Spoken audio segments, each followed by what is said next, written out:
Welcome to Ask Logicool episode 9. As promised, this week I'm interviewing Debbie Hogg, who is the ANZI 2010 Coach of the Year. Debbie and I have worked together on a number of projects over the last 10 years or so, but more from the side of training than coaching. So today I hope to learn more about professional coaching.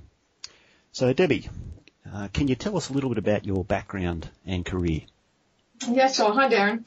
I have been training now for probably about 11 years and absolutely loved training. And when I work with people in the classroom, I was really intrigued about how you could get a little bit deeper with really good questioning. So to benefit me and to benefit the people that I worked with, I looked into life coaching and did the program, did my course, and that was 7 years ago. And I absolutely loved it. You know how sometimes you just find something in life and you go, this is what I'm meant to do. Well, this is what I'm meant to do. And I've been fortunate enough to have grown and developed and learned and jumped through all the hoops to get my various different accreditations along the way. And, you know, I've actually done really well and I've progressed really well and I'm really proud of myself. And then obviously, it shows and it shines through because of the award that I got at the end of April in Melbourne, and that was ANZI Coach of the Year 2010. So yeah, that kind of covers it in a nutshell. And you know, if anyone wants to learn a little bit more about it or ask me any more about coaching in general, then they can go to my website, and it's all the W's, and it's debbiehogg.com, and just find out about it. Okay, great. Now, most of my audience, I'm assuming anyway, because I don't even know who half of them are typically trainers, but I'm sure we do have some coaches out there, so it's probably a good idea to explain what ANZI is to start with. Yeah, sure. And it's interesting that you say a lot of them are trainers and some of them are possibly coaches as well, because coaching really assists you, or assisted me personally as a trainer. And really help. So ANZI Coaching is the leading professional coaching association here in Australia, and it provides support, supervision, professional development, and a variety of other things for its members. And its members are obviously in Australia and New Zealand, and they're looking at going global very soon. But it supports anybody who's in a coaching role. And you can be a qualified coach, like I'm obviously a qualified coach, or you could be a trainer. You could be a CEO, you could be a manager, a team leader, a teacher, a parent, anybody who believes that they are, you know, coaching their staff or coaching their children. And what they'll do as an organisation is, like I said, they'll support you and they'll give you supervision and professional development. But I look at it like they've got a big cupboard of fabulous tools and webinars and magazines and videos, and an enormous variety for anybody to help themselves get a little bit better in working with their team or working with their staff or working with the children in the classroom. So, you know, anybody can actually belong to ANZI Coaching if they want to develop their coaching side of things a little bit further, which I think is absolutely fantastic. Okay, that sounds great. Actually, I think I might need to check that out myself now. For everyone listening, I'll put the web address for them probably on the screen and also in the blog, just if you want to follow any of that up. Yeah. Okay, can you tell us a little bit about the award? What does it recognise, etc., and essentially, I guess, how did you win? Well, interestingly enough, I looked at the process, and you could either nominate yourself or you could be nominated. And it was funny, 6 months ago I was coming from a place of, no, I couldn't possibly nominate myself, so I didn't, and I completely forgot all about it. And then 4 days before the deadline, I was nominated by the company, the Life Coaching Academy, which is who I did my initial training with. They nominated me for Coach of the Year. So all of a sudden it was like, well, hey, I can do this. And so I went through the process. The process was absolutely enormous.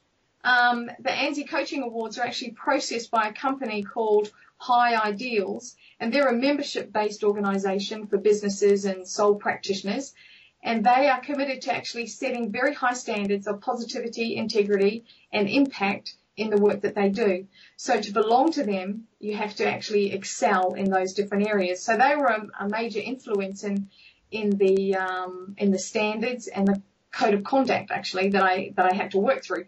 So the process was 7 core standards for the Coach of the Year award, and they were mastery of self, mastery of coaching, mastery of business, mastery of industry, integrity, positivity, and impact.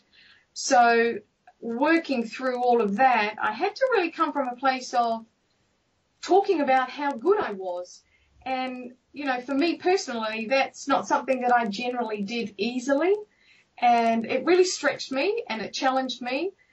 But at the end of that 4 days, after I'd actually gone through the process and the application form, it was such an empowering process, and it was just so rewarding. At the end of the day, I was like, you know, I can do my job really well, and I am really good at this, and I actually deserve everything that comes to me from this. And not that I had any idea what was going to happen, because I didn't. I then became one of the 5 finalists, and then I went to Melbourne to the conference, and as I looked around and you know, got to know these other finalists who were absolutely fabulous women, and looked at their businesses that they had, their success that they'd had, and their experience, it was like, wow, you know, the caliber was really, really high. But fantastic it was. Okay, so you obviously were the best. You got picked out of the 5. I've seen the trophy and everything. That looks pretty good.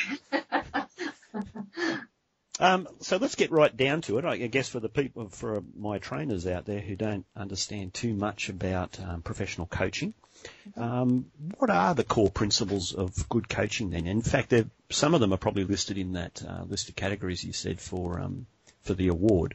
Yeah, that's true. Mm-hmm. Yeah, but are there any other things that you might mention in there that are good principles for good coaching? Yeah, definitely. You know, co-creating the relationship that I have with a client, that's really important. Establishing the trust with a client, because it's a place of intimacy.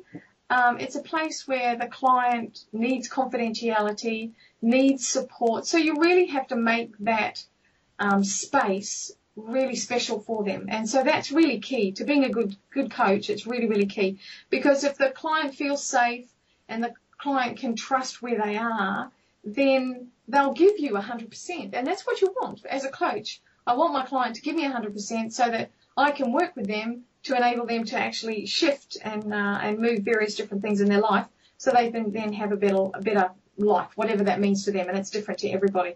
So, you know, trust and intimacy with a client is really important. Being really present, so establishing that coaching presence and, you know, being in the moment, and that's the full focus of that 1 hour session that I have with a client, so being really, really, really present. Also, communicating effectively is key, probably one of the highest keys actually to being a great coach, and having really fabulous active listening skills. Also being able to ask really powerful questions, because as a coach, that's all I do, or that's what I do, is I ask question after question after question after questions to just get the information and get the stuff out of the client. And we just how we describe it is we peel back the layers. So you keep asking questions, and it's really important for me to ask powerful questions so that I am on the same page as my client, so that I understand where they're coming from, so that when I fully understand from my curiosity place, then I can ask another question that's going to actually help them just that little bit more. So really powerful questions are very important. Having pretty direct communication is also another important thing. And me and my personality, I find that quite easy. I'm kind of like pretty direct. But also it's important to be direct and be in the moment and just make it happen. It's almost like, you know, laser questions can be really good as well. So you just cut to the chase and cut the crap, basically. So, and I do challenge my clients quite a lot, but in a very nice and very gentle way.